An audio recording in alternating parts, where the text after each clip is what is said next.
Halo sahabat Jambore GTK. Perkenalkan, nama saya Fatrilandia, guru dari SMA Negeri 5 Buru. Pada kesempatan kali ini, saya akan berbagi praktik baik penerapan pembelajaran inovatif pada pendampingan praktik pengenalan lapangan atau PPL untuk mahasiswa PPG dalam jabatan LPTK Universitas Patimura Ambon. Dalam melakukan pendampingan praktik pengalaman lapangan atau PPL, saya sering berbagi praktik baik yang sudah saya terapkan di kelas dengan tema ketel buru. Ketel merupakan tempat penyulingan minyak kayu putih secara tradisional di Kabupaten Buru. Pembelajaran ketel buru merupakan akronim dari kata kuis edukasi terintegrasi PBL yang berpihak untuk murid. Secara umum, inovasi ini merupakan kombinasi model problem-based learning dengan kuis atau game edukasi. Latar belakang masalah. Dalam proses pembelajaran, masalah yang sering ditemukan di dalam kelas adalah rendahnya motivasi peserta didik dalam mengikuti pembelajaran. Hal ini disebabkan karena beberapa faktor antara lain. 1. Metode dan model pembelajaran yang digunakan guru masih monoton dengan menggunakan metode ceramah, sehingga peserta didik tidak terlalu dilibatkan secara aktif dalam proses pembelajaran atau teacher center. Yang kedua, keterbatasan sarana penunjang kegiatan pembelajaran seperti internet. Sebagian besar peserta didik tidak bisa mengakses internet karena tidak memiliki paket kuota internet. Hal ini menyebabkan peserta didik tidak mendapat kesempatan belajar yang menarik seperti penggunaan kuisis, Kahoot, Mentimeter, maupun aplikasi lainnya yang berbasis online. Tantangan. Berdasarkan penyebab masalah di atas, tantangan yang dihadapi guru adalah 1. Keterbatasan akses internet. Tidak adanya wifi di sekolah dan peserta didik tidak memiliki kuota internet yang cukup menjadi hambatan utama dalam memanfaatkan berbagai macam aplikasi online dalam pembelajaran. Kedua, pembelajaran berpusat pada guru. Metode pembelajaran yang berpusat pada guru membuat peserta didik kurang aktif dan kurang termotivasi dalam belajar. 3. Motivasi belajar rendah. Peserta didik kurang termotivasi untuk belajar kimia karena metode pembelajaran yang kurang menarik. Guru harus menggunakan metode dan model pembelajaran yang baru agar peserta didik lebih antusias dalam mengikuti pembelajaran. 4. Kesiapan guru dalam menggunakan teknologi. Guru perlu memiliki pemahaman yang mendalam tentang pemanfaatan TIK dalam pembelajaran. Jika guru tidak terbiasa dengan teknologi, mereka mungkin kesulitan memilih alat atau platform digital yang sesuai untuk mendukung pembelajaran berbasis masalah. Langkah-langkah yang dilakukan untuk menghadapi tantangan tersebut. 1. Guru melakukan asesmen awal dengan menggunakan aplikasi Candy CBT untuk mengetahui kesiapan masing-masing peserta didik sebelum mempelajari materi. Aplikasi Candy CBT ini merupakan aplikasi untuk melakukan asesmen yang dapat digunakan secara offline.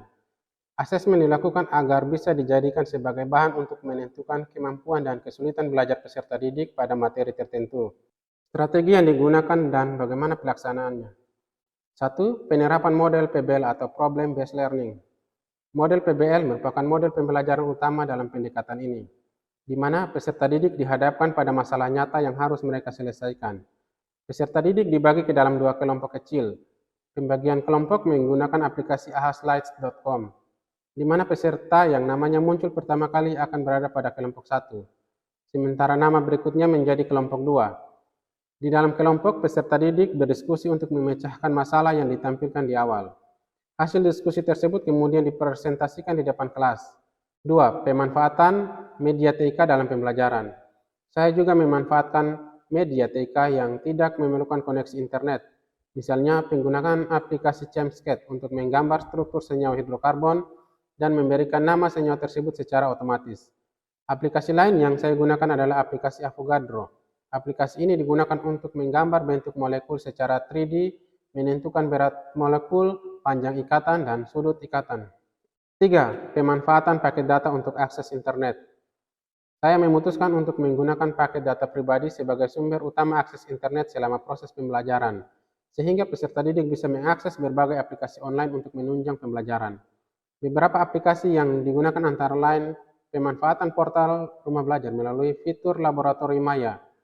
Dengan menggunakan fitur laboratorium Maya, peserta didik bisa melakukan praktikum meski tanpa adanya alat dan bahan. Selain itu, penggunaan paket data internet juga digunakan untuk memberi akses kepada peserta didik untuk mengakses dan memainkan game edukasi dari kuisis. Caranya adalah saya memberikan hotspot untuk ketua kelompok, kemudian ketua kelompok dan anggota lainnya sama-sama mengerjakan soal game edukasi. 4. pembelajaran dengan praktikum kimia sederhana. Praktikum kimia sederhana menjadi salah satu komponen penting untuk mempraktikkan teori yang sudah dipelajari. Mengingat keterbatasan peralatan laboratorium, saya memilih eksperimen yang bisa digunakan dengan bahan-bahan sederhana yang mudah didapat, seperti pengujian larutan elektrolit dan non-elektrolit, pengujian pembakaran gas hidrokarbon dengan menggunakan air dan sabun serta gas butana. Praktikum ini tidak hanya menarik bagi peserta didik, tetapi juga memberi mereka kesempatan untuk belajar dengan cara yang lebih praktis dan kontekstual.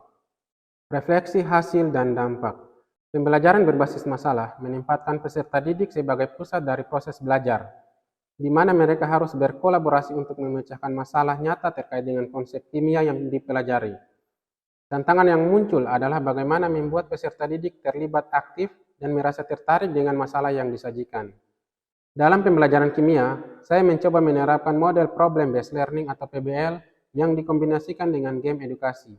Kombinasi ini bertujuan untuk meningkatkan motivasi belajar peserta didik, khususnya dalam situasi di mana peserta didik kurang termotivasi dan terbatas dalam akses terhadap teknologi. Sebagai upaya memperkenalkan teknologi pada pembelajaran kimia, saya memanfaatkan beberapa aplikasi antara lain Chemscape dan Avogadro untuk membantu peserta didik memahami konsep-konsep kimia yang lebih abstrak, seperti tata nama senyawa, struktur molekul, dan visualisasi reaksi kimia. Pembelajaran berbasis teknologi ini bertujuan untuk meningkatkan pemahaman peserta didik terhadap materi yang sulit dipahami. Selain menggunakan model PBL, saya juga menerapkan metode praktikum kimia sederhana sebagai salah satu cara untuk memotivasi peserta didik yang memiliki minat belajar rendah. Tujuannya adalah untuk membuat pembelajaran lebih nyata dan relevan dengan kehidupan sehari-hari. Dalam hal ini, saya memilih eksperimen sederhana yang tidak memerlukan peralatan laboratorium yang rumit, tetapi tetap mampu memberikan pengalaman belajar yang bermakna bagi peserta didik. Kelebihan yang saya rasakan. 1. Peningkatan partisipasi peserta didik. PBL membawa dampak positif dalam hal pengembangan keterampilan berpikir kritis dan kolaborasi antar siswa. Dalam beberapa kesempatan, saya melihat bagaimana siswa yang sebelumnya pasif mulai aktif berkontribusi dalam diskusi kelompok. Meskipun ada beberapa kelompok yang kesulitan dalam bekerja sama atau mengalami kebuntuan dalam menentukan solusi. Secara umum, PBL berhasil mendorong siswa untuk lebih mandiri dan kreatif. 2. Praktikum kimia sederhana. Praktikum kimia sederhana menggunakan bahan-bahan yang mudah ditemukan, memberikan dampak yang sangat baik terhadap pemahaman siswa. Mereka dapat melihat secara langsung bagaimana konsep kimia diterapkan dalam kehidupan sehari-hari. 3. Pemanfaatan aplikasi kimia. Sebagai guru, saya merasa bahwa penggunaan aplikasi kimia seperti Chemscape dan Avogadro memberikan dampak positif dalam proses pembelajaran.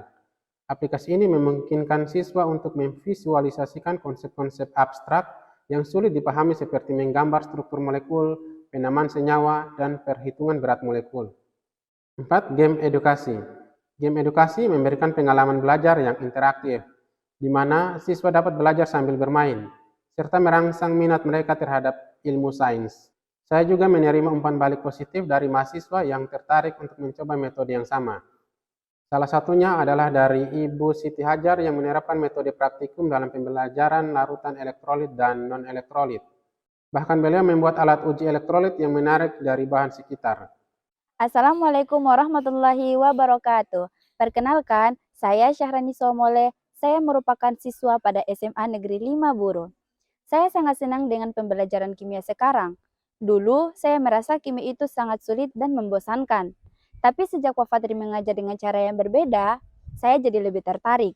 Pembelajarannya berbasis masalah, jadi kami sering bekerja dalam kelompok untuk memecahkan masalah nyata. Selain itu, kami juga sering bermain game edukasi yang membuat belajar kimia jadi menyenangkan dan tidak membosankan. Yang paling seru adalah praktikum kimia sederhana. Meskipun alatnya terbatas, tapi kami bisa melakukan eksperimen dengan menarik. Sekarang, kimia bukan hanya pelajaran yang harus dipelajari, tapi jadi sesuatu yang saya nikmati dan ditunggu-tunggu setiap minggu. Wassalamualaikum warahmatullahi wabarakatuh. Demikian praktik baik yang dapat saya bagikan. Semoga praktik baik ini bisa menjadi motivasi dan inspirasi bagi Bapak Ibu hebat semuanya dalam menciptakan pembelajaran yang inovatif. Terakhir, salam Jambore GTK.